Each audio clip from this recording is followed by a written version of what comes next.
గత చిల్లర మాటలు చిల్లర వేశాలు. కృష్ణా నీటిలో వాటా కోరుకోవడానికి కేసీఆర్ తీసుకున్న నిర్ణయాలు కేసీఆర్ ప్రభుత్వం నెగ్లిజెన్సీ కారణమని మంత్రి ఉత్తమ్ కామెంట్ చేశారు. ఉత్తమ్ కొన్ని సందర్భాల్లో ప్రజలు అంటుంటే నేను కూడా నిజమో కాదనుకునేది, కానీ ఉత్తమ్కు బుర్ర ఇక్కడ లేదు ఇంకెక్కడో ఉందని అంటుంటారు కొంతమంది. అది నిజమే అనిపిస్తుంది కొన్ని సందర్భాల్లో. ఎందుకంటే 511 ఆంధ్రప్రదేశ్కి 299 తెలంగాణకు కేటాయిస్తూ జీవో ఇచ్చింది కాంగ్రెస్ ప్రభుత్వంలోనా మా ప్రభుత్వంలోనా? దాని మీద నిలబడతాడు ఉత్తమ్?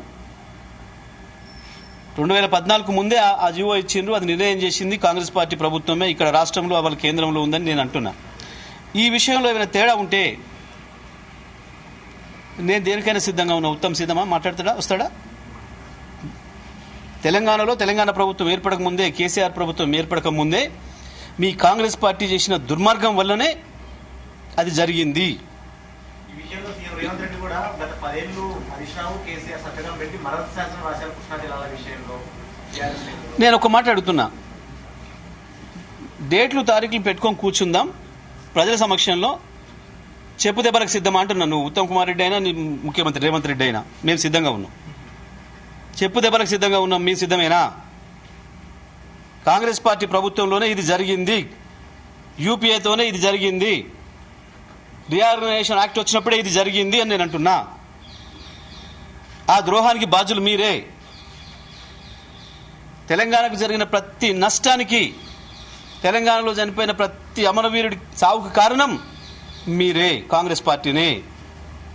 ఉన్న తెలంగాణను తీసుకుపోయి ఆంధ్రప్రదేశ్లో కలుపుతున్న నాడే వ్యతిరేకించినప్పుడు నలుగురిని కాల్చి చంపిన పాపం మీ కాంగ్రెస్దే.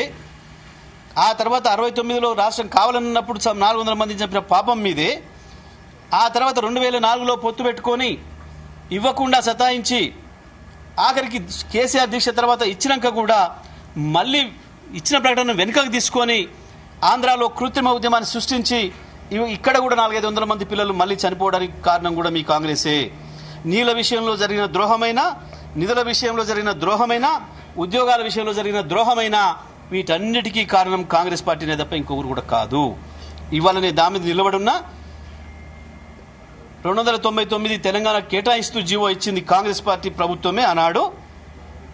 దాని మీద ముఖ్యమంత్రి మాట్లాడినా, ఉత్తమ్ మాట్లాడినా ఈ తప్పుడు మాటలతో ఇంకా ప్రజల్ని మభ్యపెడతామని అనుకుంటే మీ మూర్ఖత్వం. దాని మీద మేము ఏ చర్చకైనా సిద్ధం, ఏ శిక్షకైనా సిద్ధంగా ఉన్నాం. నేను ఇప్పుడు ఒక మాట అన్నా, చెప్పు దెబ్బకు కూడా సిద్ధంగా ఉన్నాం అనే మాట మీరు ఇక్కడ చర్చ పెడతారా, అమరవీరుల స్తూపం కాడ పెడతారా? మేము సిద్ధంగా ఉన్నాం. కృష్ణా గోదావరి జలాల్లో ద్రోహం చేసింది మీరు. అంతెందుకు, ఆ 299 కూడా వాడుకోవడానికి చేతగాని దద్దమ్మలు మీరు. ఈ మాట నేనండి, కేఆర్ఎంబి అనేది మొన్న యాసంగిలో చంద్రబాబు నాయుడు ఇప్పుడే ఎక్కువ తీసుకుపోయిండు, 650 టీఎంసీలు తీసుకుపోయిండు. వాస్తవానికి మీకు 350 పైన టీఎంసీలు ఉన్నాయి. మీ వాటా ఈ సంవత్సరం మీరు 220 వాడుకున్నారు, మిగతా వాడుకోండి తెలివిలేని సోయిలేని సన్నాసులారా అని చెప్పి కేఆర్ఎంబి ఉత్తరం రాసింది. ఇదే ఉత్తమ్ కుమార్కి, ఇదే రేవంత్ రెడ్డికి. అయినా సోయి లేకుండా వండినరు.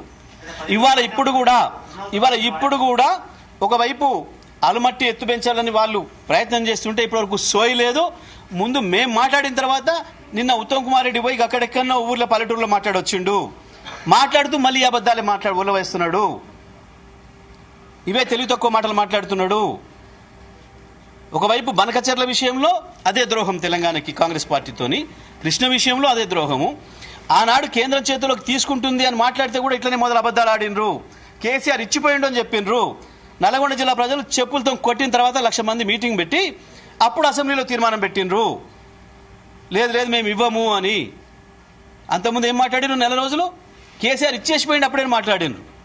ఇచ్చిన కేసీఆర్ ఇచ్చిన తర్వాత మళ్ళీ అసెంబ్లీ తీర్మానం ఎట్లా పెట్టినాం, మేము ఇవ్వడానికి సిద్ధంగా లేమో అని. ప్రజలు చెప్పు దెబ్బలు కొడితే తప్ప కాంగ్రెస్ పార్టీకి సోయి వస్తలే, ముఖ్యమంత్రికి ఉత్తమ్ కుమార్కి సోయి వస్తలేదు. అందుకే నదుల నీళ్ల విషయంలో తెలంగాణ హక్కుల్ని కాపాడాలంటే కేసీఆర్, బీఆర్ఎస్ పార్టీని తెలంగాణ ప్రజలే రక్షించుకోవాలి తప్ప ఈ ద్రోహులతో కాదు.